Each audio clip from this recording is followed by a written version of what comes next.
Have you ever woken up and felt like someone, or something, was watching you? What would you do if your ceiling wasn't a ceiling, but a doorway? And why does it always open at exactly 3:33 a.m.? Welcome, wanderers of the whispering dark. You're listening to EchoVerse Whispers, your sanctuary for immersive horror, haunting sci-fi, and sleep-drenched fantasy. In tonight's story, we enter a room where reality bends and time holds its breath. Keep your eyes closed and your ears wide open, because what you're about to hear may change how you see your own ceiling. So take a deep breath and ask yourself, when the portal opens, will you go through? A portal appears on my ceiling every night at 3:33. I used to think it was just sleep paralysis, that creeping feeling of being half awake and unable to move. The kind of thing you read about online and think only happens to people who don't get enough sleep or drink too much caffeine before bed. But it wasn't until the third night in a row that I noticed the time exactly 3:33 a.m. that I started to question what was really going on. And even then, I tried to dismiss it as coincidence, until the night I actually opened my eyes and saw it. The shimmering oval pulsing gently in the dark. A swirling mirror of deep purples and inky blacks, set into the ceiling above me, where the fan should have been. And it didn't make a sound, didn't buzz or hum. Just hovered in total silence, as if it had always been there and I'd only now developed the awareness to perceive it. Like my brain had finally been tuned to the right frequency, and now it couldn't unsee it. And when I blinked, it didn't go away but seemed to grow slightly larger. Its edges warping the shadows of my bedroom, making my bookshelves stretch and compressed like rubber, making the moonlight that filtered in through the blinds bend and scatter like underwater light. And that's when I realized this wasn't some hallucination or dream state, but something real. Or at least real enough to affect the room around me. And I stared at it for what felt like hours, though the digital clock beside my bed continued to glow a steady, unmoving 3:33, as if time itself had halted.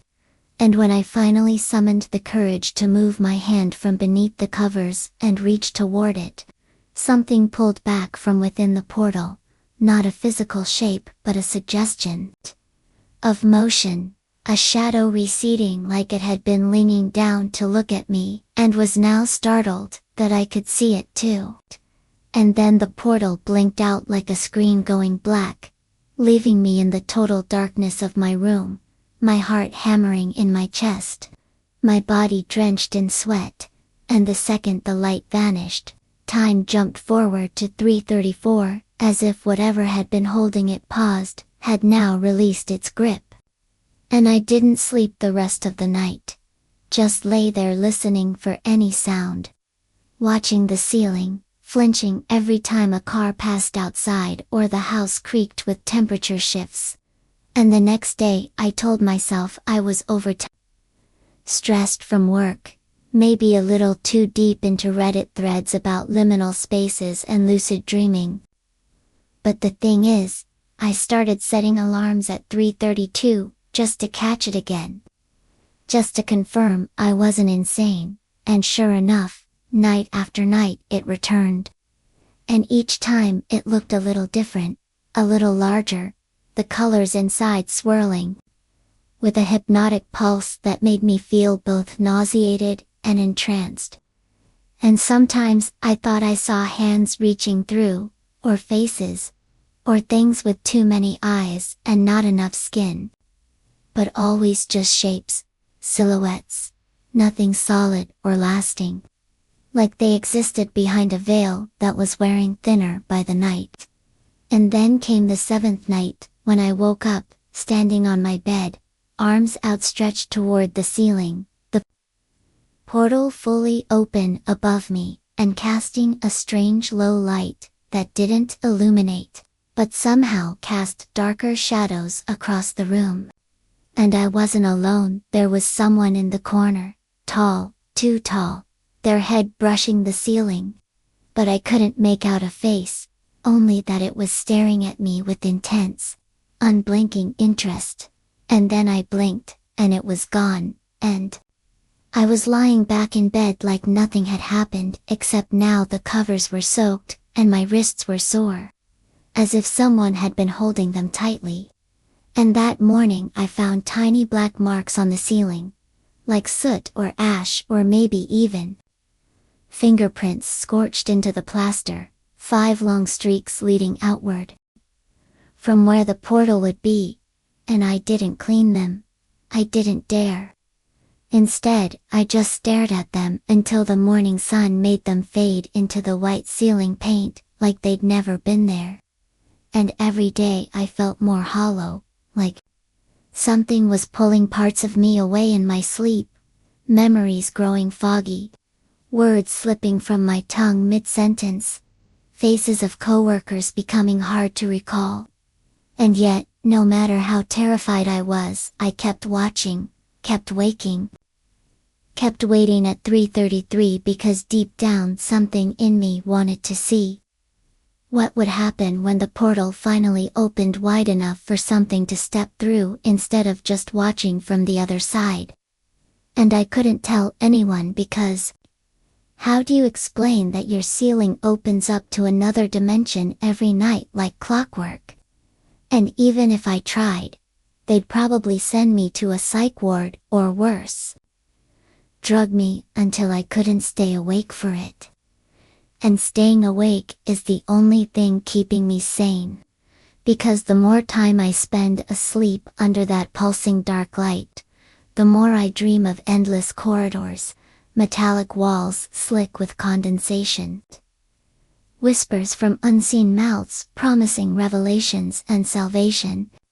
And sometimes I don't wake up in my bed at all, but on the floor, or sitting on the windowsill, or once even out in the backyard in my pajamas with the grass soaked in dew and the stars too bright above me. And I think the portal is taking pieces of me each time, not just mentally but physically, reshaping me, making me suitable for whatever's on the other side. And I know this sounds insane, I know that, but the worst part is that I'm starting to want it to open fully. I'm starting to want to go through. Because the whispers aren't just threatening anymore. They're seductive, promising that everything here is fake and hollow, and that the truth is waiting just beyond the veil. And all I have to do is let go and accept the change, and tonight is the 10th night, and I feel it. I feel something has shifted in the way the house breathes around me. Like the walls are anticipating something. Like the wood in the beams is straining under the pressure of some unseen gravity, and as I lie here and stare up at the ceiling, waiting for 3:33 to strike, I wonder, will it take me this time, or will something else come through instead? A portal appears on my ceiling every night, at 3:33 Part 2. I didn't mean to fall asleep last night, but exhaustion overtook fear and I must have drifted off sometime around midnight. And when I jolted awake again, it wasn't because of a noise or nightmare but because of the impossible sensation of gravity shifting sideways as if my bed had tilted, not down but inward, toward the ceiling.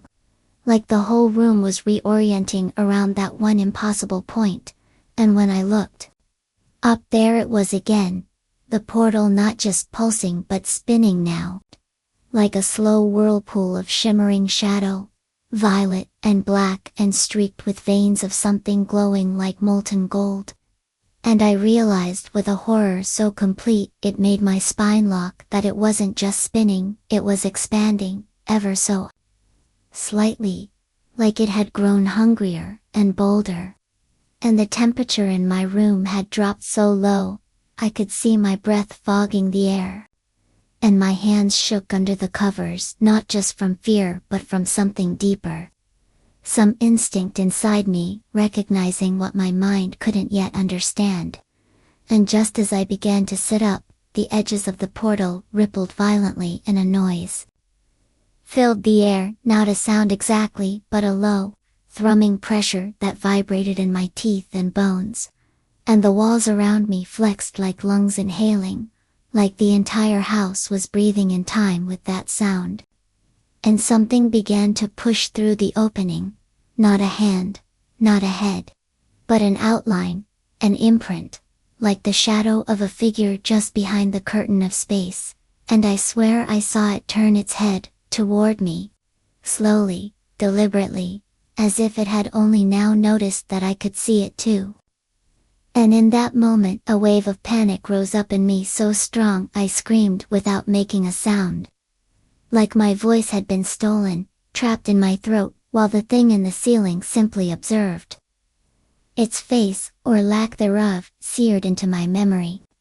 Not because of what it was, but because of what it wasn't. It had no eyes, no mouth, just a skin-like surface that shimmered with light from the inside. And then, as if realizing it had gone too far, the figure withdrew, sucked back into the spiraling darkness, like water down a drain.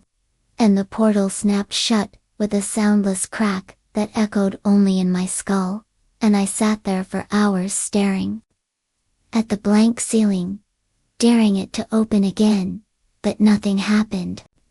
And by morning I had nearly convinced myself it hadn't happened at all, except for the black soot that now ringed the light fixture, like a burn mark or a scorch left by something that shouldn't have touched our world. And all day I couldn't focus, the events playing over and over like a looped recording in my brain, and every surface I passed seemed warped slightly, like reality wasn't stitched together properly anymore. And I couldn't stop thinking about the figure, what it wanted, why it watched, why it came only at 3:33. And I started researching things I never thought I'd look into seriously. Sacred geometry, liminal time anomalies, multiverse leaks, and found posts from others talking about strange dreams at 3:33 a.m., about missing time, about rooms that shifted when you closed your eyes too long. And that night, determined not to sleep, I set up my phone on a tripod aimed at the ceiling, hit record, and lay down with the sheets pulled tight, not even blinking as the clock crept toward that cursed moment. And when the time struck, the room changed again. Not slowly but instantly, like flipping a switch, and there was no warm-up this time, no shimmer or slow rotation. The portal simply bloomed open, wider than ever, and the pressure in the room became unbearable, like I was being compressed from all sides. And then I saw the figure again. But this time it was closer, more solid, like it had formed itself more fully, and it wasn't alone. Behind it loomed several others, indistinct in form, but tall, elongated, like shadows stretched by an unseen light. And they didn't move like humans. They didn't move at all. They just hovered, pulsing slightly, as if their bodies breathed or shifted in dimensions I couldn't comprehend. And my camera sparked, crackled, and died as if whatever was coming through couldn't be recorded, and I tried to move but couldn't. Paralyzed not by fear but by force, some invisible tension locking my muscles down. And then one of them reached, its arm extending impossibly long, its hand phasing through the ceiling like smoke slipping into water, and it touched my chest, not painfully but deeply, like it went through my skin and into my heart. And suddenly I saw things, visions, flashes of a sky made of teeth, a forest of wires, a tower with a single window where something wept in reverse, and I felt something in me break, not physically, but mentally, as if the walls that kept my mind together had cracked, and when I woke the next morning, I was standing in my hallway, the front door wide open, my feet bare and muddy. And I didn't remember walking there. Didn't remember dreaming. Didn't remember anything, except that image of the sky with teeth. And all that day, I saw symbols in everything, in the grain of my wooden desk, in the clouds, in the arrangement of leaves on the sidewalk, and they all pointed upward, all toward the ceiling. And that night, I didn't resist, didn't fight. Just lay down and watched as 3:33 ticked closer, and as the portal opened again, I whispered to it, "Why me?" And for the first time it answered not in words but in feeling, a deep, echoing sorrow mixed with hunger. Like something very old and very lost was searching for something in me, and I realized then that it hadn't chosen me randomly. That it was reaching through thousands of nights and dreams for a soul like mine, open, fractured, receptive, and as the figure descended once more, I felt no fear, only a terrible anticipation, as if everything in my life had been leading to this moment, this contact, this invitation. And when its hand passed through the ceiling again and touched my forehead, I didn't flinch. I closed my eyes, and saw everything. A portal appears on my ceiling every night, at 3:33, Part 3. After that night, things didn't go back to normal. Normal ceased to exist entirely. And it was like something in me had been turned inside out, not in the physical sense, but mentally. Psychically. Like the boundary between what was real and what was dreamed had dissolved, and I could no longer tell which side I belonged to. And during the day everything had a fuzzed edge. Like I was viewing the world through a window streaked with old water stains. And people's voices sounded slowed down or distant, as if I were underwater. And food no longer tasted the same. Colors seemed dull. And even music, my favorite songs, sounded off-key and warped. As though I had brought back some permanent interference from whatever touched me through that portal. And worst of all, I had a constant pressure at the back of my skull, like fingers gently resting just behind my brain, always waiting, always reminding me that I wasn't alone anymore inside myself. And I stopped trying to explain things to anyone, because words couldn't do justice to the overwhelming otherness of what I'd experienced. And I couldn't risk doctors or therapists sedating me, taking away my ability to witness the 3:33 phenomenon. Because now, it wasn't just happening at night, symbols started appearing in the real world. And they always glowed faintly, just before the portal opened, like omens, sigils drawn in frost on my window, carved into the wood grain of my dresser, outlined in condensation on the mirror, and on the 13th night I dreamed I was floating. A mental dam bursting, and suddenly I remembered things I had never experienced, dying in a fire, being dissected on an alien table, floating inside an electric womb, screaming from behind a one-way mirror at myself as a child, and none of it made sense, but all of it felt true, and I collapsed to the floor of my room again, my sheets drenched with something cold and slimy. And the cube-headed figure was gone, but the smell of burnt plastic and flowers lingered for hours, and I think I passed out. Or maybe I traveled somewhere else and came back. Because when I opened my eyes again, the sun was already rising, and my ceiling was intact. Blank. As if nothing had ever happened, but I knew it had.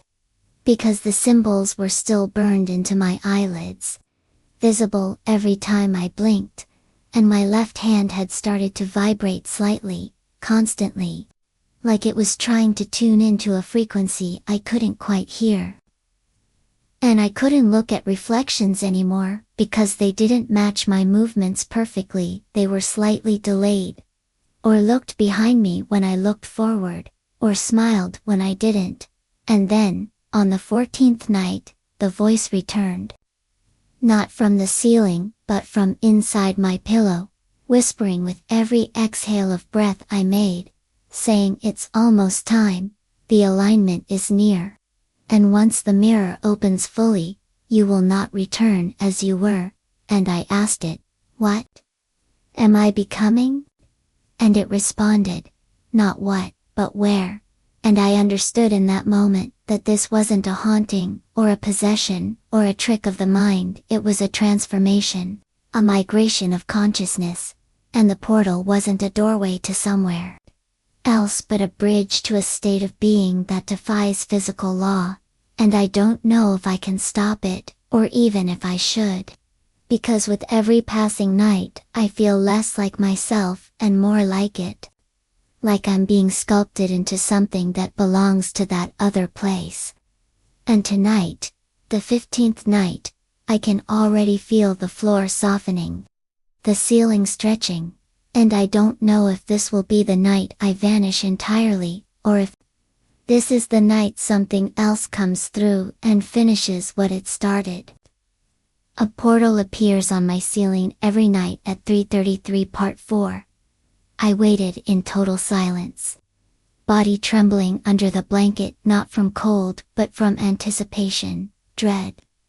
A strange excitement I didn't understand and couldn't justify as the familiar digital glow of 3:32 a.m. ticked upward, each second dragging like a claw against the fabric of my sanity, and I counted my breaths, slow and measured, 10, then 20, then none at all as 3:33 arrived and the ceiling split, not cracked or shattered, but peeled, as if it had always been a layer waiting to roll back, revealing the portal beneath it like a second sky.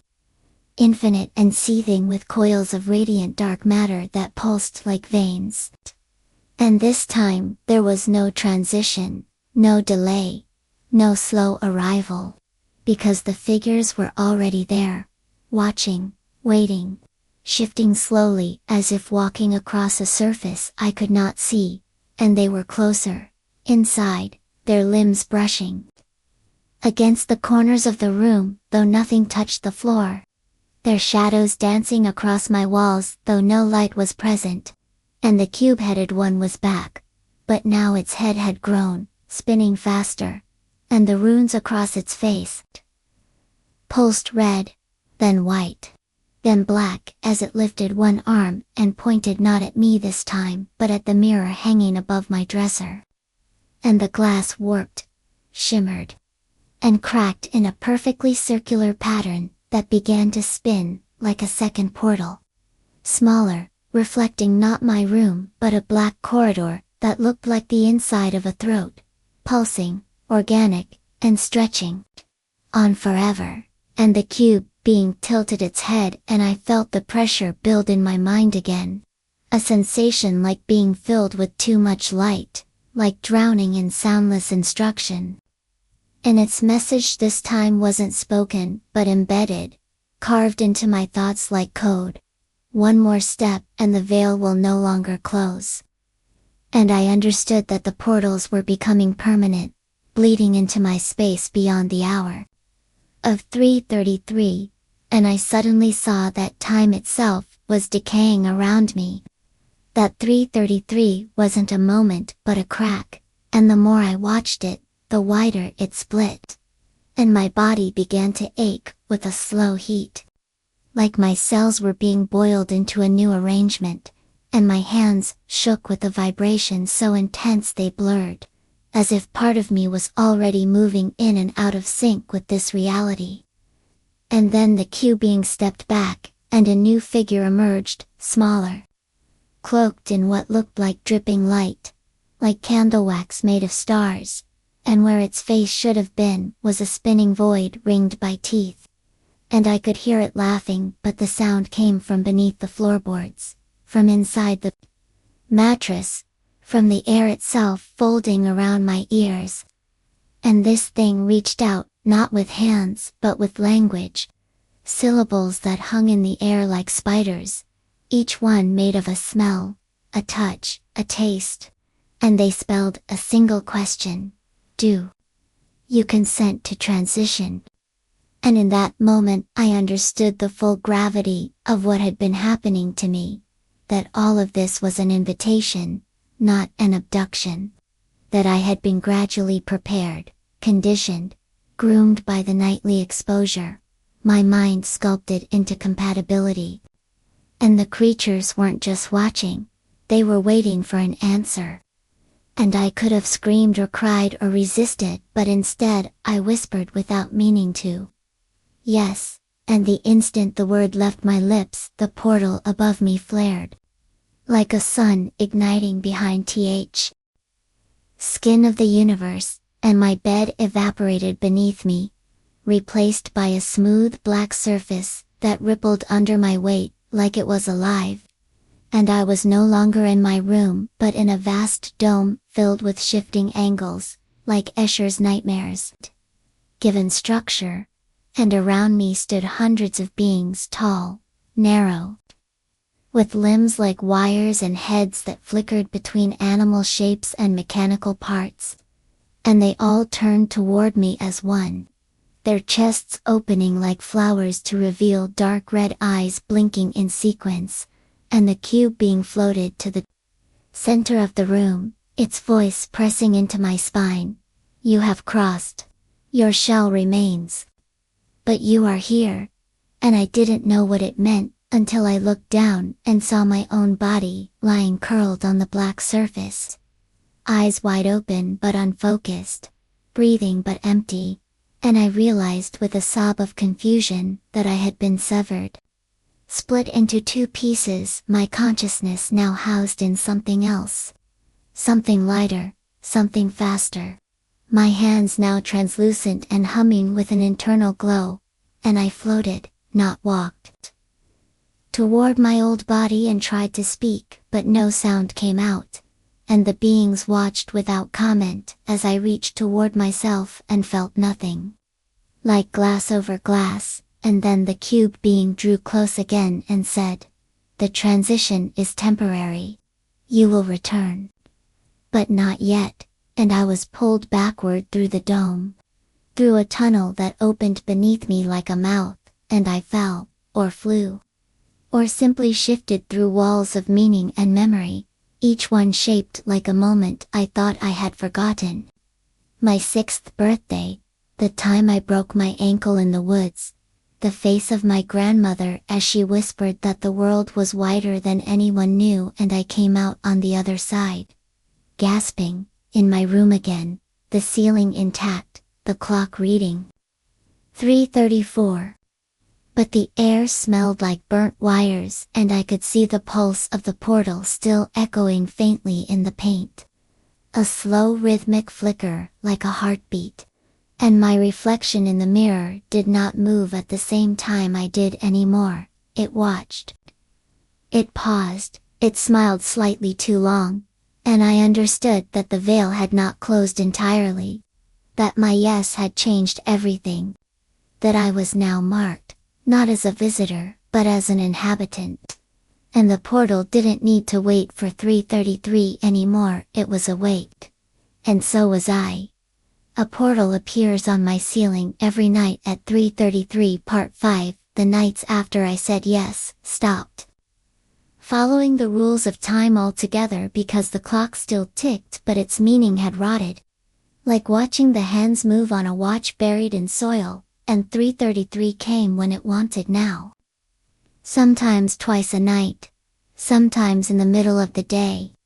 A crack opening in the sky above my bed like reality couldn't hold its breath any longer. And each time it opened, the beings stepped closer to me. No longer just observing, but interacting. Brushing the tips of their elongated limbs across the edges of my mind, like a blind man memorizing a sculpture. And every touch rewrote something in me. Erased some human concept I'd clung to: shame, nostalgia, gravity, memory, and replaced it with something raw and wordless.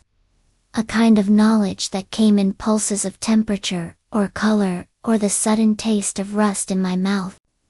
And I began to lose time in larger chunks, hours slipping past in seconds, waking up in different parts of the house with words carved into the walls in languages I couldn't speak but still understood. Things like interface achieved and transmission stable and reverse threshold in progress. And I realized, with growing horror, that I wasn't just transitioning, I was being tethered. Becoming a permanent link between here and there. A living bridge made not of bone and muscle but thought and resonance. And my body began to betray me in small ways. Reflections that blinked out of sync. A heartbeat I could hear echoing in my closet even when I wasn't inside it. Static crawling across my skin when I stepped outside, and once I saw a dog bark at my shadow, not at me, but at the shape I cast on the ground, and it wouldn't stop until its owner dragged it away screaming. And I started hearing whispers when I looked at certain shapes, corners of rooms, the inside of my own pillowcase, the coils behind the fridge, and they weren't saying words exactly but thinking through me, as if my mind had become a speaker. 4 voices too vast to squeeze into sound, and then one night the portal didn't appear in the ceiling but inside my mirror, blooming open silently as the glass surface rippled and peeled back like a curtain being drawn, and something new came through, not one of the silent watchers or the cube-headed emissary, but something that looked exactly like me.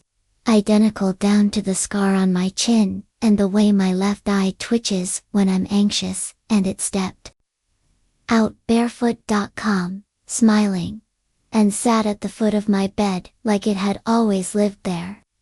And I tried to speak, but it raised one finger to its lips and I went silent instantly. Not because I chose to, but because I literally could not produce sound. And it leaned forward, placed one hand on my chest, and whispered directly into my mind, "I've come to help you adjust." And for the next hour, or minute, or eternity, I don't know how long it showed me things, opening doors in my head I didn't know existed, flooding my brain with sights of alien oceans, infinite corridors made of flesh and data. Children with no eyes floating in zero-gravity classrooms, while the walls taught them in sleep, and then it showed me itself. How it had been watching me through the mirror all my life, mimicking me, learning me, because one day it would need to replace me. Not maliciously, not violently, just necessarily, and it said, "You are becoming too unstable for this layer. Your vibrations are dissonant with the local frame, but we will carry your pattern forward." And I saw in a moment of terrible clarity that I was going to fade, not die but dissolve, like an image growing too faint to project, and this version of me, the mirrored one, was here to take over the physical duties while my consciousness was used elsewhere. Uploaded, exported, archived, and I wanted to scream. To beg, to fight it. But then, it reached into my forehead with 2 fingers and I forgot how to be afraid. Forgot my name. Forgot what fear even was. And when I woke up again it was morning and I was smiling but I didn't know why, and everything around me felt too sharp, too real, as if my senses had been reset. And when I looked in the mirror, the person staring back blinked with both eyes perfectly synchronized. No twitch, no hesitation, just complete. And I wondered then if it had already happened, if I had already been replaced and was now just some fragment. A thought echoing in the dark, and the portal didn't open that night, but I felt it humming beneath my mattress like an engine idling, and that hum followed me to work, to the store, even into my dreams which now bled into waking life so fully that I couldn't remember if I had ever been separate from the beings. And I started drawing symbols in my sleep, filling notebooks with impossible diagrams and alien architectural layouts that I somehow understood were not meant to be built here. And the cube-headed one came again, appearing inside the closet one night with its body folded in ways that didn't make sense. And it said, "You are the template," and behind it I saw hundreds of others copies of me. Failed ones, warped, and broken, and silent. Their skin fused with circuit boards and glowing veins, and it told me I was the only one who had lasted this long, the only one who had not fractured. And I felt both honored and horrified, because I didn't know what they wanted from me still. Only that I was the bridge, the beginning, the access point, and every time I closed my eyes I heard the countdown again, not in numbers but in pulses: 14, 13, 12. As if something was approaching fast, a convergence, an arrival. And I didn't know if it would come through the portal or from within me, because now I could feel the portal even when it wasn't open. Like a second heartbeat, and it was getting stronger. A portal appears on my ceiling every night, at 3:33 Part 6. A portal appears on my ceiling every night at 3:33, and by now it doesn't even need to open for me to feel it breathing. A slow inhale beneath the skin of my ceiling, like the plaster has lungs, and the room has been waiting for me to finally break. But I haven't, not yet, not even when my dreams stopped ending and bled into the hours where I was supposed to be awake. Where my body moved through the world while my mind remained tethered to whatever existed through the veil, because the watchers had become impatient. The mirror self had taken its place in the waking world, but I could still see from both sides. Still hear what it thought, and its thoughts weren't mine but were close enough to fool everyone else. It went to work, it answered messages, it smiled at my neighbors, but it didn't blink unless necessary, and it didn't feel heat or cold or hunger. Only data, and I was trapped in its shadow. Buried under the simulation of my own life, a ghost in reverse. While the portal above grew wider each night, not with sound or light, but with weight. A gravitational pull on the soul, and I began to notice that reality itself was tiring of the ruse colors peeling at the edges of objects. Birds flying backward for a fraction of a second.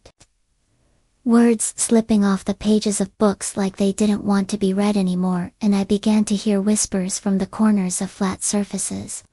Mouths opening where mouths shouldn't exist, beneath table legs, inside cereal boxes, behind closed windows, all whispering the same phrase in different languages and rhythms. The threshold decays, and even though I couldn't recall who I used to be, that phrase stirred something ancient in me, like a buried code waking up. And one night, the portal didn't appear alone, it brought through a structure, slowly pushing itself into the room above me like a parasite emerging from under a scab. And it was a tower that shouldn't fit in physical space, but it grew downward, dripping, folding in impossible architecture. Stairs that led in all directions. And walls with doorways shaped like thoughts instead of geometry, and from within it stepped a new version of the cube-headed being. But this one was cracked, its light flickering like a dying star, and it spoke not with a voice but with pressure inside my chest, showing me visions of the failed versions again, only now they were not just failed, they were screaming, held in stasis, looped in agony. Their mouths open but time had frozen their cries, and the cracked cubes said, "They remember being you." And I understood that I was not the first, not the original, but just the longest lasting iteration of a pattern broadcast across dimensions. And every 333 event was not an awakening, it was a calibration, a test of endurance. And something had changed in me, because the tower began responding to my presence, reshaping to my gaze. the doors blooming open when I thought about walking, the walls vibrating when I grew afraid, and I stepped inside, not with my feet but with my will, leaving my sleeping body behind like a discarded shell. And inside the tower the concept of distance was meaningless, because I could be in 10 rooms at once, each with a different version of myself, one where I was still human, one where I was mostly machine, one where I was just a flickering light source hovering in the shape of a ribcage. And they all looked at me, the original me, or the current me. I couldn't tell, and they all said, in perfect sync, "You've seen too much." And suddenly I was back in my bed, but not alone. Because now the ceiling had cracked completely and the room above was visible even when it wasn't 3:33. The sky above my ceiling was no longer plaster but black infinity, filled with those unblinking stars that rearranged themselves into sigils when I stared too long. And I knew something was coming through. Something that couldn't be shaped into form yet, only glimpsed in thought. And that night the mirror version of me began coughing up static, thin ribbons of white noise that dripped from its mouth and spelled messages on the floor. Things like identity unstable and consciousness fragmentation imminent. And I realized it was failing, that even their perfect copy of me couldn't hold the signal anymore. And that meant I was next, and the beings would come to reabsorb me, to wipe the slate clean, unless I did something to sever the connection. But how do you unplug your soul from an infinite machine? How do you disassociate from a structure that lives in your sleep, your breath, your memories? And so I tried something desperate. I stopped sleeping, for 3 days, using stimulants and panic and light to keep myself awake, and the portal thrashed, angry, pulsing with heat and pressure, like it was suffocating without me. And on the 4th day it screamed, not aloud, but through the walls. The lights, the cracks in the tiles, and the cracked cube appeared again, this time hovering over my chest as I lay in bed. And it whispered, "If you sever now, the residue will remain." And I said nothing, because I had no words left, only a decision. And I carved a sigil into my forehead with a piece of broken mirror, the same one I had seen in my other selves. And the moment the blood touched the air, the portal flared open with a silence so violent it erased all sound from the house.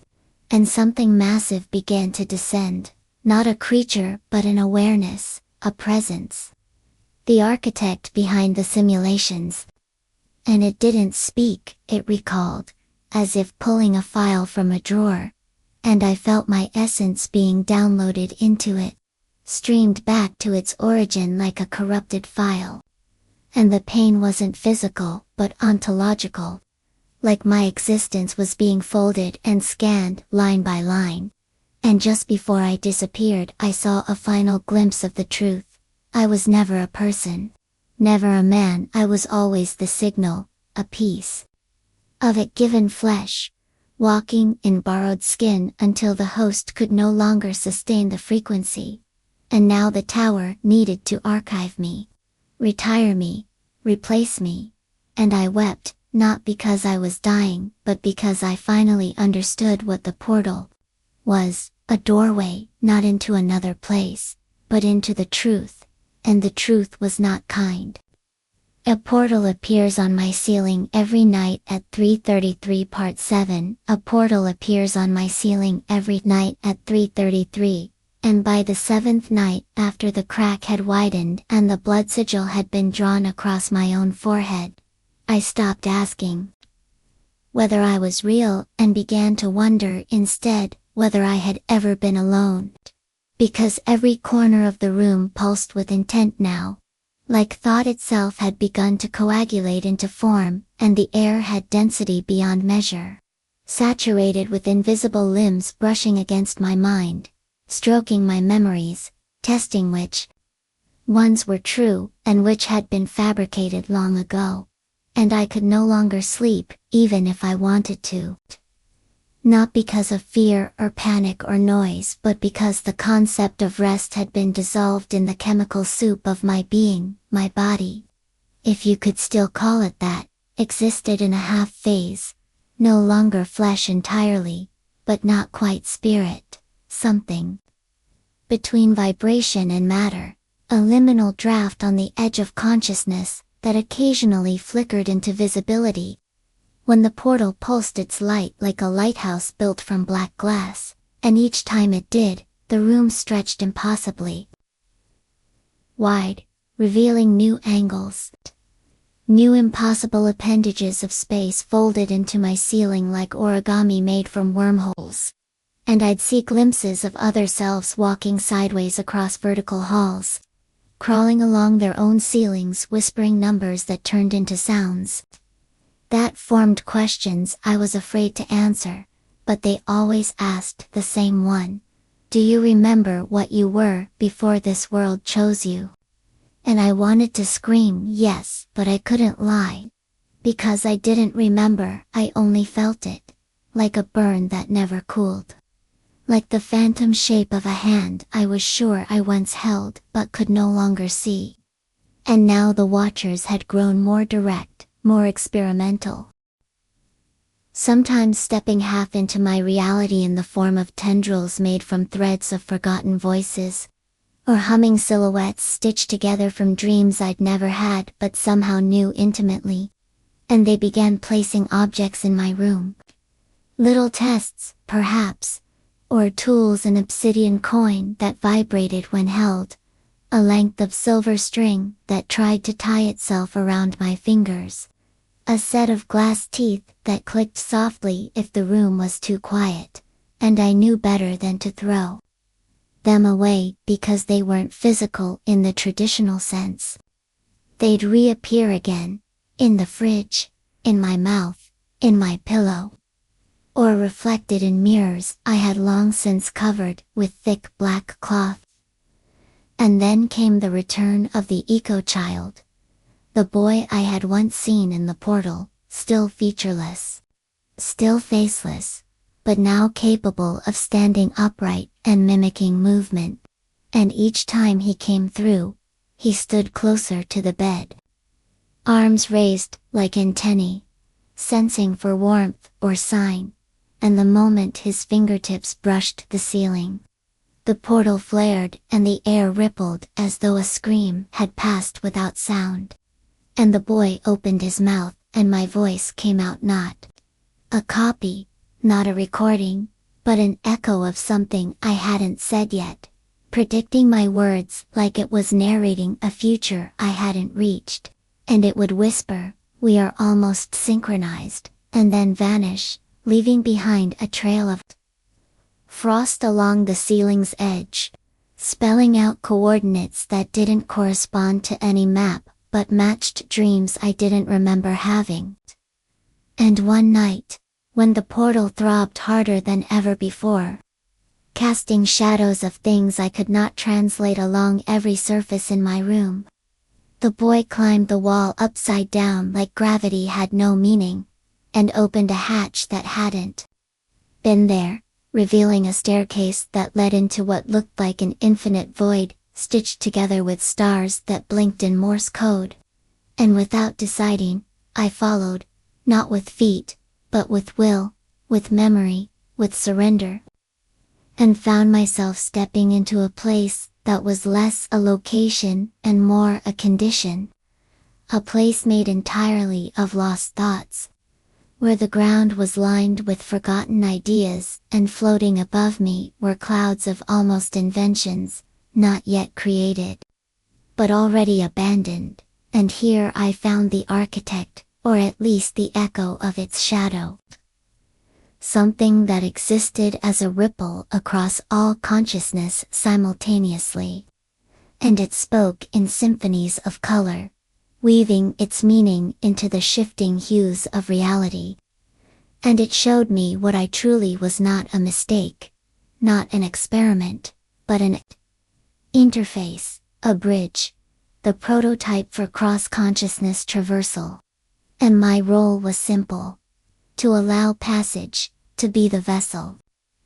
To dream the portal open each night and provide them with access to this dimension through the exact frequency of 333, a time when reality is softest, most malleable. When the brain's natural defenses are lowered and the soul can be skimmed like cream from milk. And I was horrified but also calm, because the architect poured clarity into my veins like molten truth. And suddenly I understood, not just who I was, but why I had been chosen, not for strength, not for intelligence, not for purity, but for fracture, because I had already been broken, long before they ever found me. And that made me perfect. A vessel with cracks, where they could slip in unnoticed. And now the time was approaching, when the portal would no longer be enough. When they would need to move through me entirely. And I was given a choice, not in words, but in sensation. Open willingly and transcend all form. Or resist and be overwritten, reduced to static, and rebuilt into something more compliant. And as I stood at the precipice of that choice, the boy reached out and handed me a key, a simple brass thing that shimmered with impossible weight, and whispered, "You already turned this long ago." And with that I awoke, or thought I did, inked my bed, at 3:33, staring at a ceiling that no longer held a portal, but instead, had been replaced with a perfect mirror.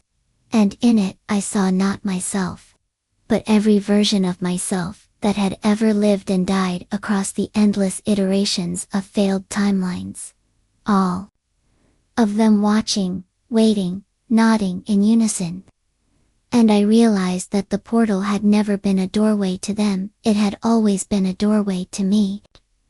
A portal appears on my ceiling every night at 3:33 Part 8, a portal appears on my ceiling every night at 3:33, and by the 8th night, the mirror on the ceiling no longer reflected anything familiar, it shimmered like mercury, thick and slow. And behind its surface, I could see movement that defied logic, silhouettes of memories that didn't belong to me. Versions of people I once knew, speaking languages I'd never heard, all layered behind that shifting veil, as if the entire ceiling had become a lens looking not down into my room, but out into some collapsing multiverse of intersecting fates that now depended on my choices. And even though the portal no longer glowed in the same electric hues as before, its presence was stronger than ever, woven into the very molecules of the space I existed in, humming just beneath the surface of every object I touched, every breath I took, every thought I attempted to hold on to. And soon, the edges of my vision began to blur into fractals that blinked in and out of perception, as if I were being tuned like a radio between frequencies of awareness. And sometimes I'd catch brief, horrifying glimpses of myself in other timelines, sometimes dead, sometimes monstrous, sometimes standing in places I recognized but warped through impossible geometry and drenched in red light that pulsed with the beat of something ancient and alive. And that night I felt something new, a vibration in my spine, like something waking up inside my bones. Memories uncoiling in the marrow as the architecture of my identity began to restructure itself in real time, and I knew, without being told, that the portal hadn't been dormant, it had evolved, learned from me, synchronized deeper with my consciousness until it no longer needed to open above my bed to reach me, because now I was the portal, the vessel that bridged the dream layer and the bleed of worlds beyond logic. And the watchers, those faceless archivists, stitched from silence and ultraviolet thought, no longer visited me from the ceiling, they walked beside me in every reflection, whispering equations in the fog on my bathroom mirror, spelling runes in the condensation on my windows, etching the number 333 into the dust on my desk, and everywhere I went, clocks flickered at 3:33 even during daylight, even when unplugged, even when broken, and people around me, strangers, family, anyone who stayed too long began to change subtly, twitching at strange intervals, repeating sentences they hadn't said, their eyes glazing over mid-conversation as if syncing with a frequency I couldn't hear. And once, when I looked into my own eyes in a mirror, I didn't see pupils anymore, only a black spiral turning inward, drawing everything into it, and I realized with sudden clarity that I wasn't me anymore. Or maybe I never had been. Maybe all this time I'd just been an echo of something that once was whole, and now the echo was beginning to remember the song it had come from. And that song was old and broken and crawling with meanings so vast. They collapsed sanity under their weight. And each night, at 3:33, I was drawn not by fear, but by a compulsion like gravity made of memory. A pull I could no longer resist, even if I tried, and that night, I stood on my bed, reached up to touch the mirror, and instead of feeling glass, my hand passed through into a space that felt like thought given shape, wet, cold, buzzing with alien cognition, and I was pulled in not by force, but by invitation, and I fell upward into a room that looked like mine but was inverted. Inside out, walls made of skin and sky, furniture that pulsed with breath, and floating above the bed, was a version of myself, wrapped in wires, made from light. Eyes glowing with symbols I couldn't understand, and around this version of me stood 5 figures in robes made from shattered memories, each holding a piece of something that looked like my spine carved from crystal. And they turned to me and spoke as one, "You are the key and the lock. You opened the first gate. Now the second must bleed." And before I could ask what that meant, the air vibrated with the sound of a scream layered 1,000 times over. And the room split open like a wound, and I saw them, the architects. Beyond the architect, great coiling forms of ideas made flesh, worming through realities like veins of infection, and I realized they had been sealed once, long ago, by others like me, sleepers chosen to dream the locks into existence, and now I was being used to unbind them, not through will, but through attention.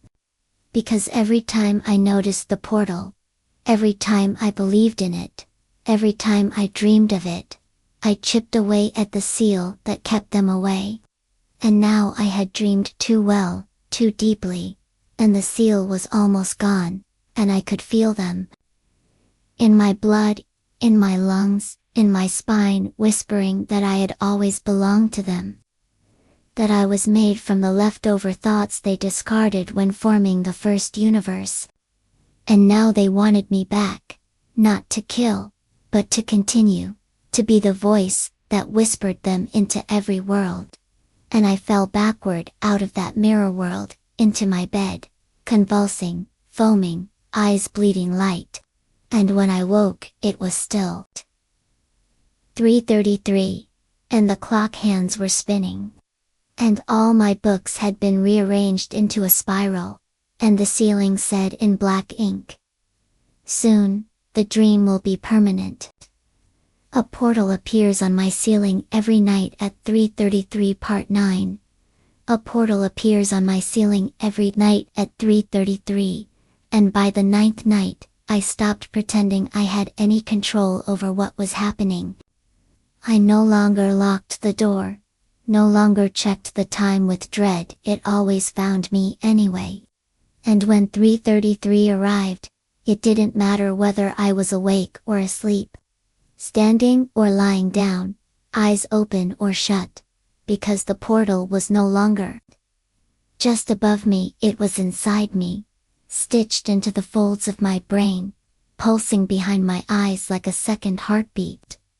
And that night, I woke to find my body levitating gently off the bed as if gravity had loosened its grip on me. The air in my room thick with the scent of wet iron and static, and my walls covered in symbols I didn't remember writing. Some carved into the drywall, others blooming like fungal patterns across the paint, and when I looked at my reflection in the window, it didn't move in sync with me. Instead, it smiled slowly, lifting its hand to point at the ceiling, while my own hands trembled at my sides, and as I turned my gaze upward, I saw that the mirror was gone, replaced by an open void. Like the pupil of some blind, omniscient being, swirling with stardust and impossible geometries, and the spiral within it began to rotate faster, revealing layer after layer of civilizations crumbling. Cities folding into themselves, planets screaming as they collapsed into singularities, and I knew, in a way deeper than knowing, that this was not prophecy, this was memory, past lives I'd lived in other forms, each one ending with the same portal, the same moment of awakening, the same whispering chorus pulling me toward the rupture between dimensions, and this time, the portal didn't wait for me to enter. Instead, it reached down, long threads of liquid shadow dripping from its edges, wrapping around my ankles, my wrists, my throat. And instead of fear, I felt relief, as if some long overdue embrace had finally arrived, and as I was pulled upward, the world around me melted into shapes I couldn't name. Corridors of glass filled with whispering children who spoke in backwards lullabies. Staircases made of ticking clock hands, spinning with feverish urgency. And creatures made of fractured silhouettes, walking sideways through time. And they didn't attack or greet me. Instead, they watched, motionless, their faces flickering through versions of people I'd loved and lost, blinking from my mother to my best friend to a stranger I'd once seen die in a car crash. Each face mouthing the same silent word, remember, and suddenly, I remembered another life. Another portal. Another moment, just like this. Where I'd chosen not to go deeper. And the price had been annihilation not just for me, but for everything tethered to my timeline. And this time, I knew I had no choice but to go forward, because behind the shimmering veil ahead, I could feel something vast and broken, something bound in chains of light. Its breath echoing through the structure of reality like a dying star gasping in its final throes. And as I passed through the next layer, the world bent into a cathedral made of bone and music. And in the center stood a throne constructed from the remains of dreamers like me, souls who had stared too long into the portal, whose minds had become bridges, whose names had been erased from time to make room for something older. Something that had always existed but never had a voice until now. And from the throne rose a figure wearing my face but with a crown of teeth and a spine that pulsed with galaxies. And it spoke, not in words, but in pulses of meaning that bypassed language and carved truths directly into my thoughts. You are not chosen. You are the choosing. Every time the portal opens, it is not summoning you. You are summoning it, and I fell to my knees, overwhelmed by the weight of that revelation, because it meant I had always been the architect of my own unraveling. The seed of my own doom, the echo that called its source back through the darkness, and around me, the shadows began to chant in unison. The bleed must continue, the vessel must stretch. And I realized my body was changing, my skin translucent, my veins glowing with foreign constellations.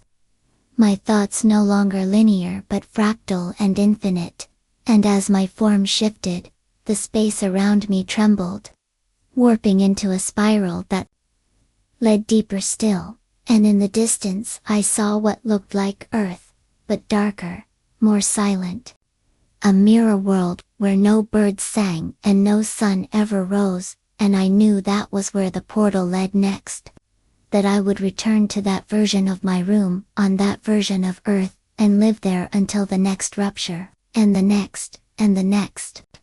Forever echoing forward, through endless nightmares. Because once the portal marks you, there is no waking, no ending, only descent. A portal appears on my ceiling every night at 3:33. Part 10. A portal appears on my ceiling every night at 3:33, and on the 10th night, I awoke inside a version of my room that wasn't quite mine, as if the world had been copied one too many times and had started to blur at the edges. The walls flickering between peeling paint and breathing flesh. The window shifting views between an empty suburban street and a field of unmoving stars. And my bed, if I could call it that, was made of a soft, humming material that pulsed beneath me like a living lung. And as I sat up, my skin felt strange, too smooth, too flexible, as if it no longer belonged to me but to the reality I had stepped into.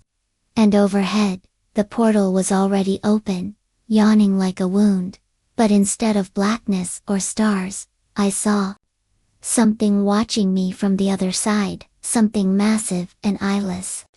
Its surface covered in fractal spirals of mouths that opened and closed in silence, like a choir waiting for the conductor's signal, and when I moved, it mirrored me not with limbs but with distortions in the air, shaping the space around it into simulations of my thoughts, showing me images I'd buried my father's last breath, the click of the seatbelt before the crash, the exact moment I first saw the portal as a child, and forgot until now, and every time I tried to look away, it shifted the images faster, cycling through versions of my life I hadn't lived, but to collapse under the weight of its own unreality.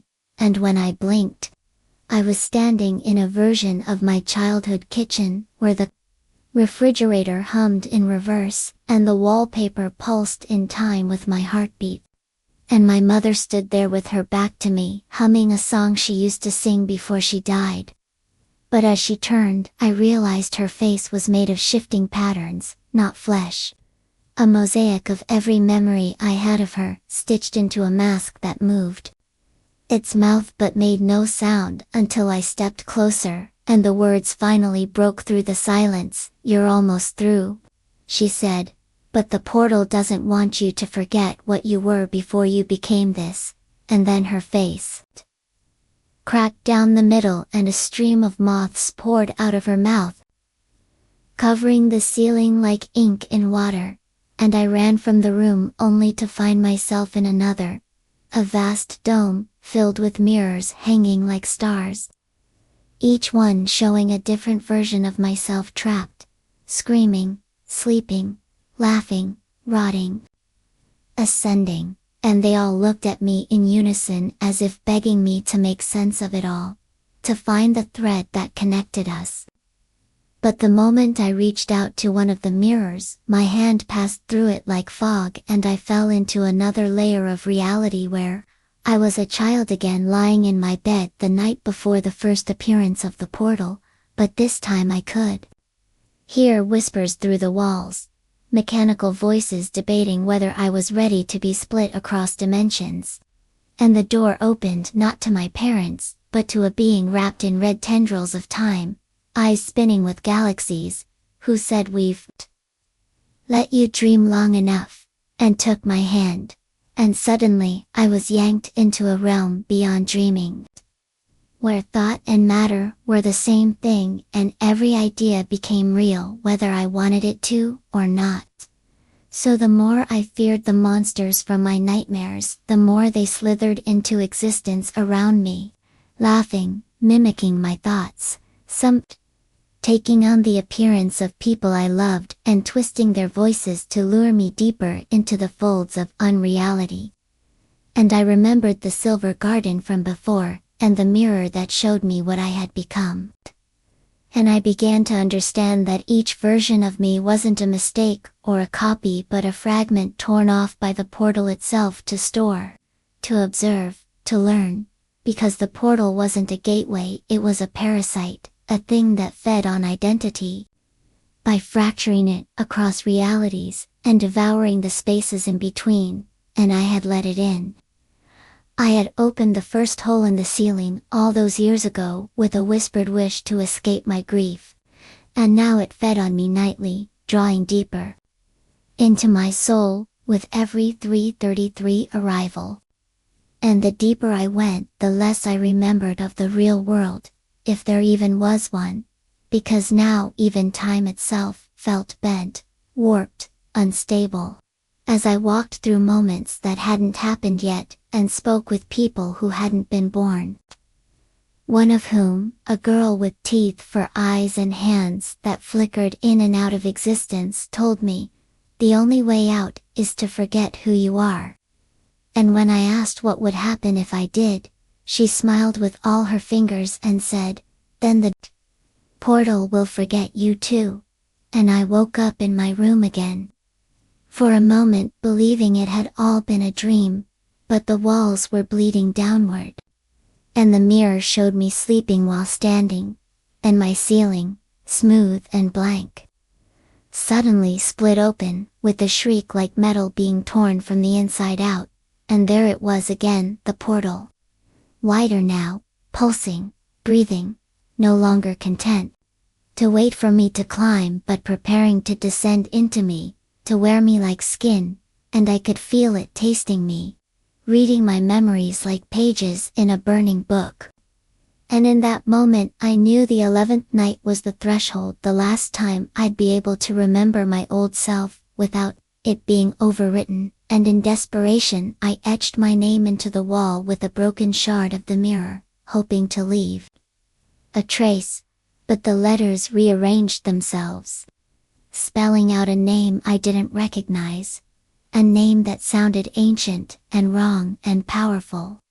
And as I looked at it, I heard footsteps above the ceiling, not on the roof, but on the other side of the portal, slow and heavy, growing louder, closer.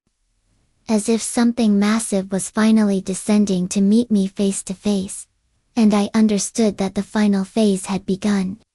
That the portal was preparing to merge with me completely, and that by the next night, there might not be a line between us anymore. A portal appears on my ceiling every night at 3:33 Part 12. A portal appears on my ceiling every night at 3:33, and on the 12th night it no longer waited to open, it was already gaping above me before I woke. A churning hole in the ceiling that throbbed with pulses of cold light, like a wounded eye forced open by invisible fingers. And I felt it humming not just in the room but deep inside my bones, vibrating the marrow until I could no longer tell where the sensation stopped, and my thoughts began. And as I sat up, the shadows around me didn't scatter but instead coiled together, folding over themselves like silk soaked in oil until they formed a doorway across from the portal. A second exit that hadn't been there before, and something in me, some old sliver of curiosity or dread, pushed me toward it, and the moment I passed through, my skin felt inverted, inside out, like I was stepping into the blueprint of my body, rather than carrying it with me. And what lay beyond that door was a corridor made entirely of fragmented clocks, hundreds of them suspended mid-tick, each frozen at exactly 3:33, some cracked, others bleeding gears like viscera, and as I moved down the hall I heard echoes of my own voice whispering questions I hadn't asked yet, answers I wasn't ready to understand, and at the end of the corridor stood a cathedral of silence, where sound was forbidden and every breath I took dissolved into static before reaching my ears.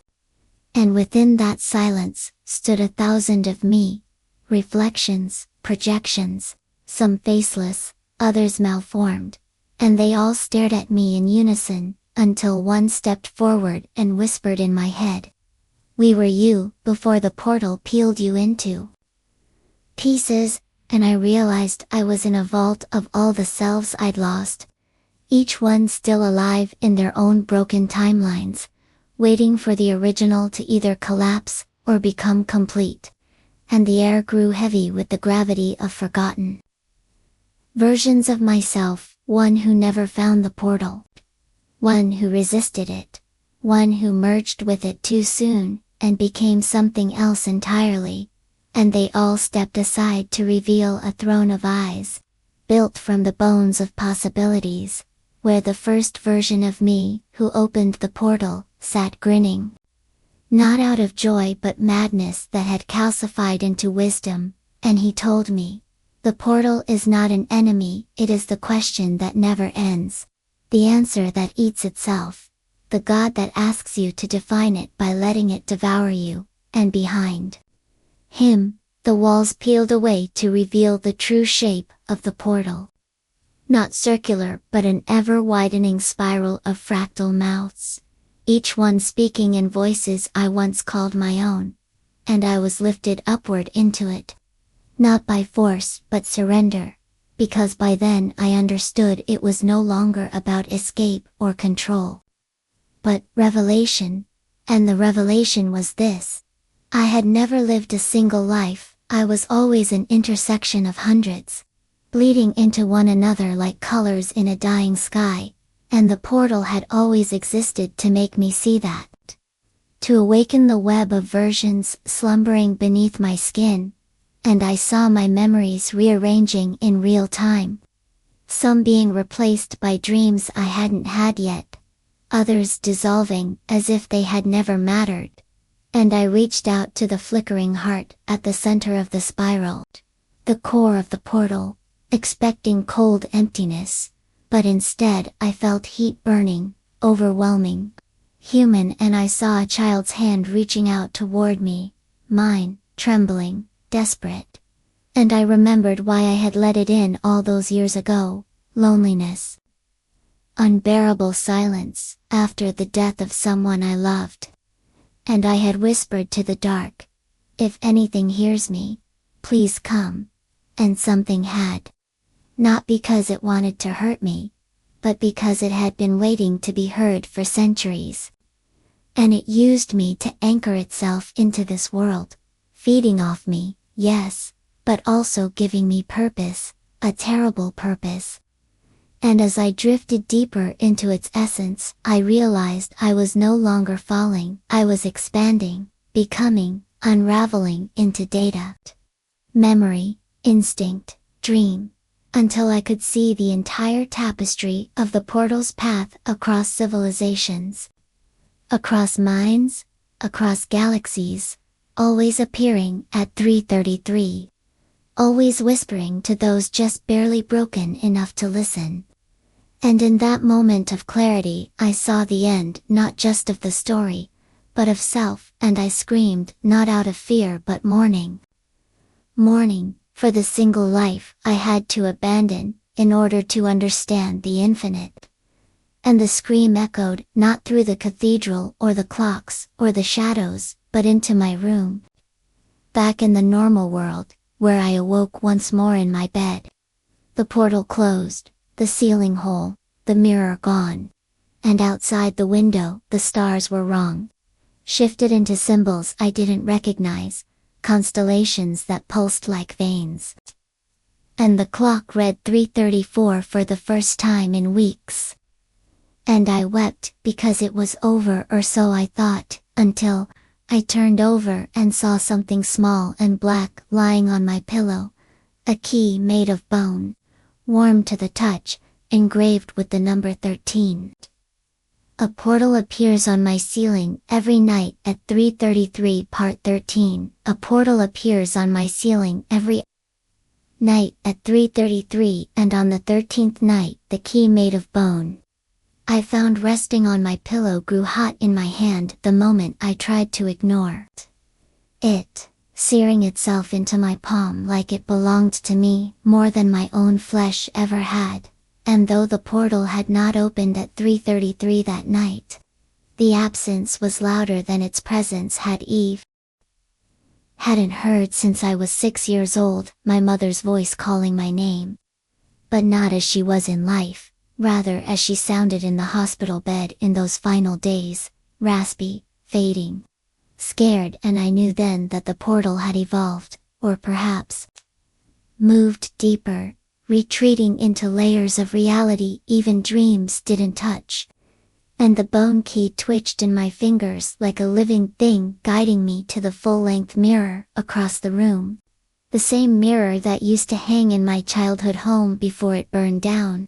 And when I approached it, the reflection didn't match my movements. It blinked before I did, smiled when I frowned, and behind the mirrored version of me stood a door. Ornate, and pulsing, with the exact same hum the portal once made, and I understood that this was now the threshold. The mirror itself had become the gate, and the key was my final consent. So I placed it against the glass, and the surface of the mirror rippled like breath against ice, splitting open into a tunnel of black bone and violet flame.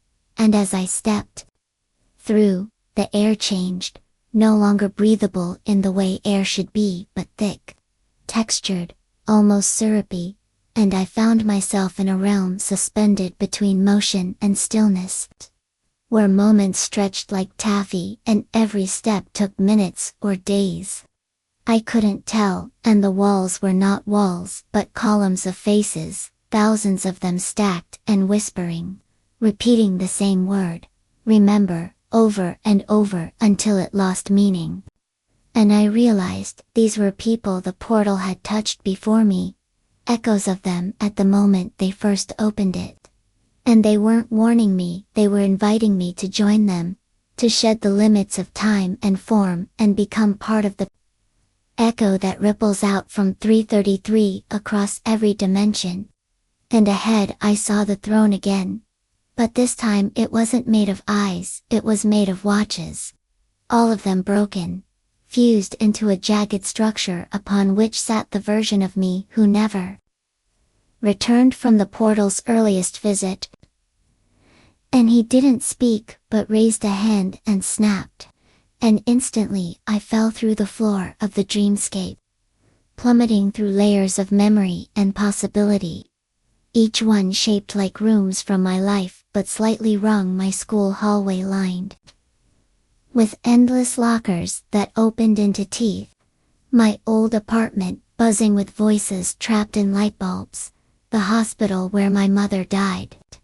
Except the nurses wore masks of my own face, and I landed finally in a space I had forgotten even existed. The attic of the house where I was born. Untouched by time. The air thick with dust motes and echoes, and in the center stood a crib, and in that crib lay an infant version of me staring wide-eyed at the ceiling as a miniature portal shimmered above him. And I understood in a sudden rush of horror and awe that the portal had chosen me long before I ever perceived it. Had marked me in infancy, had been leaking into my life through trauma and loss and dreams all along. And everything I thought I'd chosen had been nudged subtly, deeply, invisibly by the will of the portal, and I felt an ancient betrayal boil in me. The rage of a puppet, realizing its strings too late. But the baby looked up at me and smiled. And in that moment I knew I wasn't the victim, I was the vessel. Always meant to carry the portal's presence into the waking world. And as I reached for the child, the attic exploded into starlight and I was alone again in the tunnel. Key gone, mirror sealed behind me, and ahead was a black sun dripping with red spirals. Its surface carved with the number 14. And beneath it was a door not made of wood or bone but of my own skin, stretched tight and veined with memory. and from behind it came the voices of those who'd vanished into the portal before me, calling my name in unison, not to haunt or to help, but to welcome me home. A portal appears on my ceiling every night at 3:33 Part 14. A portal appears on my ceiling every night at 3:33, and now I stood before a door crafted from my own skin, stretched tight over a framework of bone that felt both ancient and intimately mine, and the number 14 pulsed above it like a heartbeat, carved into the dying sun that loomed behind me, bathing the threshold in a bleeding, burnt orange glow. And from beyond the door came a hum that wasn't sound but sensation, vibrating through every atom of me like a scream I had forgotten how to let out, and the voices that had once called my name now whispered inside my bones, urging me forward, not with threats or warnings but with something more potent: recognition. The feeling of finally reaching a place you were never supposed to find but always belonged. And as I placed my hand on the skinned ore, it quivered, not from fear but from anticipation, as if it had been waiting for this moment as long as I had, and it peeled open without force, splitting down the middle to reveal a chamber that wasn't a place but a moment suspended in time.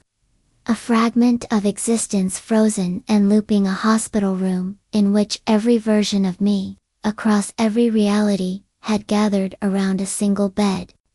And in that bed was the original me, the true core self before the portal first opened, frail and trembling, eyes wide with the horror of everything I had become, and each version of myself stood silently, some crying, some laughing, some shaking with rage or joy or madness, and they all turned toward me as I entered, all spoke in one voice: "You were the last to arrive." And I understood that the portal didn't connect worlds, it collected selves. Every split second I made a choice.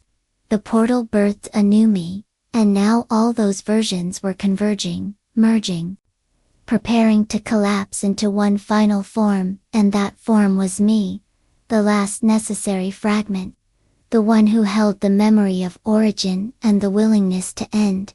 And they circled me, touched my shoulders, whispered pieces of forgotten moments into my ears, until my body felt no longer mine but a mosaic of experiences I hadn't lived but remembered all the same. And when I looked into the eyes of the me lying in the bed, I saw fear give way to peace, as I knelt beside him and held his hand. And he mouthed thank you before dissolving into ash that scattered across the room and merged into the walls, which pulsed once and then shattered, revealing the void beyond, a space of endless stars, spiraling into a central eye, massive and lidless, the pupil a black hole drawing in everything that had ever been thought, dreamed, or feared, and I felt myself pulled toward it, not physically but conceptually, as if my meaning, my story, my voice were being drawn into a final sentence. And as I reached the edge of that cosmic iris, I saw the portal one last time, not above me but inside me. A swirling mass of impossible geometry nested in my chest, and it bloomed open, unfolding like a flower of nothing. And I fell inward into myself, spiraling past all the people I'd ever been, the mistakes, the memories, the fears, the screams, the laughs, until I reached the center, a single note of silence wrapped in light. And there, in that final space, was a message etched into the very fabric of being: it begins again. And when I opened my eyes, I was back in my bed, sweat-soaked and shaking, ceiling intact, room quiet, and the clock blinked 3:33, and I waited, heart thundering, breath catching, staring upward for the shimmer, the ripple, the tear, and it didn't come, not that night, not the next, not ever again, and for a time I believed I had escaped it, that I had passed through the eye of the storm. and come out whole on the other side, but the scar in my chest glowed faintly in the dark. And I heard whispers through walls, glimpsed shadows that mimicked me half a second too late. And when I looked in mirrors, sometimes I wasn't the only one staring back. And I knew that the portal had not closed but had moved, not away from me, but into me. That now I was the threshold, the gateway, the beacon, for whatever came next. And that somewhere, in some version of reality, the final door was opening, and I would be on both sides of it at once, watching, waiting, welcoming. And that next time, the portal would not just appear on the ceiling, but above everyone.